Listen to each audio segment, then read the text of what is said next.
Puis, nous avons vocation à coopérer avec l'ensemble de nos homologues européens lorsque des contenus problématiques sont hébergés sur des plateformes établies dans d'autres États.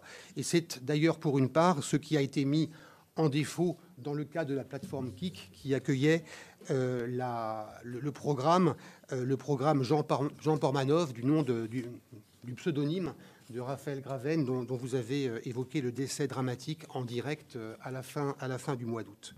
Sur cette séquence, puisque vous m'y interrogez, j'ai entendu évidemment beaucoup de comment aurais-je pu ne pas le faire, beaucoup de propos et de critiques sur le fait que l'Arcom avait laissé ce programme être diffusé malgré son caractère choquant.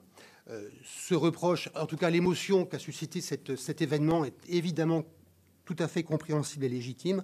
Ensuite, il y a peut-être eu, et ça c'est aussi notre devoir, de mieux nous expliquer, de mieux communiquer, une incompréhension sur le champ de nos missions dans le domaine du numérique, qui est assez différent de ce qu'il est dans le domaine audiovisuel, où, confronté à des éditeurs qui ont une responsabilité éditoriale, notre mission est d'agir sur les contenus.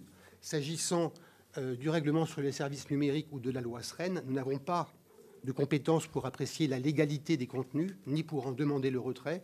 C'est la mission de la justice, mission qu'elle exerce. En l'occurrence, la justice s'était saisie dès la fin 2024 de cette affaire, avait placé en garde à vue 2 protagonistes, entendu les acteurs et n'avait pas considéré à l'époque devoir y donner suite.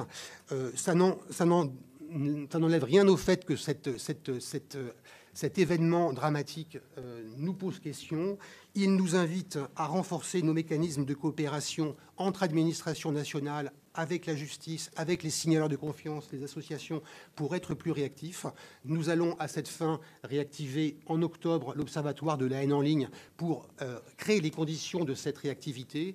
Nous devons aussi coopérer mieux au niveau européen et nous avons eu, pas plus tard que la semaine dernière, au Comité européen des services numériques, qui est l'organe un peu dirigeant du RSN, nous avons évoqué le cas de la plateforme Kik précisément comme un exemple de coopération à améliorer. Donc, à défaut d'avoir répondu assez précocement dans cette affaire, nous essayons résolument d'en tirer les enseignements.